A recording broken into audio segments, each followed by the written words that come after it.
holiday. He is Riot QuickShot.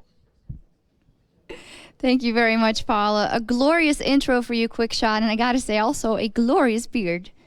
It's not quite Joe Miller levels, but I'm trying. It's actually for men's health awareness for testicular and prostate cancer. So if you're a dude and you're watching the stream and you don't know what those words are, movember.com, go check it out. I'm trying. I gotta say, great cause, and it looks great, so it's like two birds with one stone. Now, seriously, of course, we saw you, lad, during the World Finals. Did a fantastic job there at the analysis desk. What have you been up to? Since World Finals, the rest of October was like vacation time for most of the esports department at Riot. Just chill, relax, clear, our heads and everything. But November's been a lot of talking and planning for the upcoming promotion tournament, Battle of the Atlantic, and planning a lot for the 2014 season, which is coming up, and just a lot of talking, strategizing, how to improve ourselves, how to improve the show, things like that. Yeah, now I have you here. Small talk is amazing, but I'd like to pick your brain, of course. We just come off the final of NIP versus the Copenhagen Wolves in that amateur tournament. And is there anything specifically that you've picked up from that final or the tournament in general? So the first thing is that a lot of people expected NIP to be victorious. They were the clear favorites going in there. Everybody knew the strength of the Copenhagen Wolves, but maybe not too many people outside of the Wolves themselves expected them to win it. And, they took down SK Gaming yesterday convincingly. They took out NIP in Game 2 convincingly. In Game 1, it was pretty clear as well, albeit at a slower pace. And I think every other team that has to face them in the upcoming promotion tournament is going to be terrified. Absolutely. Deficio just said it. We are not going to pick the Copenhagen Wolves, and I can just feel that SK Gaming and MYM will feel the same if they are able to choose them, of course, because they are in the qualifier for that spring promotion tournament with H2K Gaming and Salad Tomate, Union and TCM, and two other teams that are left to be determined. But do you feel, as we've said and as NIP has said, that we are not going to show anything here, but does it not show enough if you can't even win this final? I'm going to be very honest. I think that's a bit of a cop-out. I don't think that's a legitimate excuse. You're playing 3.13. You're playing a patch that has just recently, been outdated with 3.14 coming out this week, where we haven't confirmed any specifics for the promotion tournament, but you can expect that in the next month the game's going to change. And not holding strats, not holding, holding things back, what's really going to change? Especially when you consider that SK Gaming and NIP, they get to pick their opponents. They get to decide which team they want to face. And MYM may get left playing against Copenhagen Wolves, if nobody else touches them. Absolutely. I can't wait for that tournament. And of course, we also had the pro tournament. We're still going to have the final, Fanatic versus Gambit, which also means that EU is victorious here because the two EU teams and the NA teams have lost against the EU teams here again. Does that spell anything out for you, or? So it's a little bit of a difficult one to read because both series were fantastic, but for very different reasons. Let's talk about Fnatic CLG first. That game was very close, and it was basically a copy-paste of the series against Cloud9 at Worlds, where Fnatic won Game 1, it was fairly close, but convincing towards the mid and late game. Game 2, convincing for the Americans. In Game 3, even to the point that Niantansa got caught out in the exact same position that we've seen happening, at Worlds. I think that CLG performed very well, though. Even while they were losing, they weren't necessarily being crushed. Mm-hmm. Cloud9, on the other hand, they took a much more intense beating from our Russian overlords that we've been talking about. And I think they definitely have to go back to the drawing board and talk about some things. Balls in particular, his Rumble, which decimated North America, it didn't even dent Gambit. Yeah, absolutely. And they have a lot of work to do because we have the Battle of the Atlantic coming up next month as well. How do you think that will go? I like it. I really like it because one of the things that happened when we announced Battle of the Atlantic, a lot of people were almost sad. They were like, oh, we've seen these matchups before. It's Fnatic Cloud9. We've seen Gambit Vulcan, which is now XDG.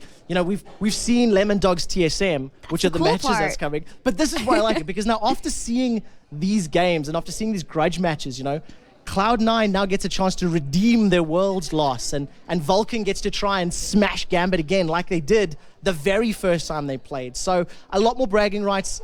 Look, EU's the best. We've proven it again as a region. You might do And good at All-Star, but they've got to defend it again. You know, it's about a month away, and there's very high-profile matches going on. yeah, it's all in good fun, of course. It's going to be an amazing tournament there, and those bragging rights are important. We should not beat around the bush.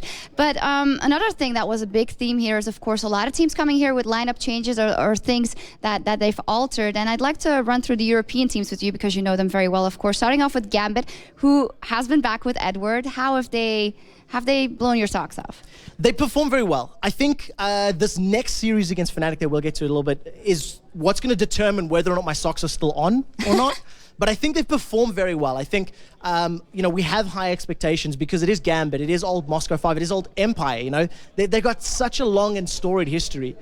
I think that if they can beat Fnatic in this series, it's definitely looking up for them. But they were always hovering in the fringe. They've always been in the top 3. They just weren't necessarily as dominant as last year. And what about the changes to Fnatic or, well, the return? Well, Fnatic's the return of Reckless. I mean, Reckless has been with them. If anybody's followed them on social media or their events, Reckless has been traveling with the team often. He goes on the road shows with them. You know, whenever they had events that were in sync with the amateur team, when he was playing with Copenhagen Wolves, they were there. They were in attendance, you know. So this is just returning to it. And I'm happy you mentioned both of these rosters because they're the only two that have basically cemented their rosters for next year. That's 2 out of 8 teams. Yep.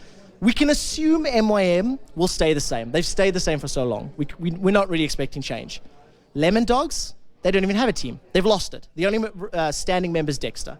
Alternate, they've changed their team, but we haven't seen them on a big stage. You've then got Evil Geniuses, who haven't said a word. We haven't seen or heard anything from them. Who am I missing next Alternate. now? Alternate, for example, we mentioned, touched on them. SK Gaming, they've subbed out and moved all of their rosters around. The fact that they got knocked out in the first round, are they going to stay? Are they going to swap again? You know, what's the next question? And of course, NIP, they still have to re-earn their spot going into the promotion tournament as well. Yeah, absolutely. What are your thoughts on the fact that because of the high level of games that are played in the LCS and the high stress on the players to perform, that this swapping out happens and fairly serious as we've seen now? Is that something that you like? You like to see those new faces in there? Or? So it's hit and miss. It depends on what the cause of the swap is. If you were doing it to apply a band-aid on, you know, a team or a player that is underperforming, I don't think that's the best intention, because trying to apply small little stitches to an open wound is not going to be a right fix. I think if, however, you make decisions like Evil Geniuses did with Shaka during the course of the summer split and said, look, we need a new jungler who's maybe a little bit more hungry, who's a little bit more in tune with the game right now, that makes sense to me. So, you know, the NIP swap is massive. That's a big, big change because the entire team's different. It hasn't worked out. They couldn't even beat Copenhagen Wolves, who have next to no LCS experience. And I mean, Copenhagen Wolves, they've taken down SK, MYM recently, and now NIP. You know, that's terrifying for a team that's all 5 members have been on the highest level of European League of Legends. Absolutely. There's a lot that we have learned of this weekend. And of course, we have a finger-licking good final coming up. Fnatic takes on Gambit Gaming up. I can't wait. What do you think? They both look really strong, yet Fnatic dropped the game. So the one thing I want to talk about for this particular matchup is it's one that's been heavily in favor of Fnatic for this last year.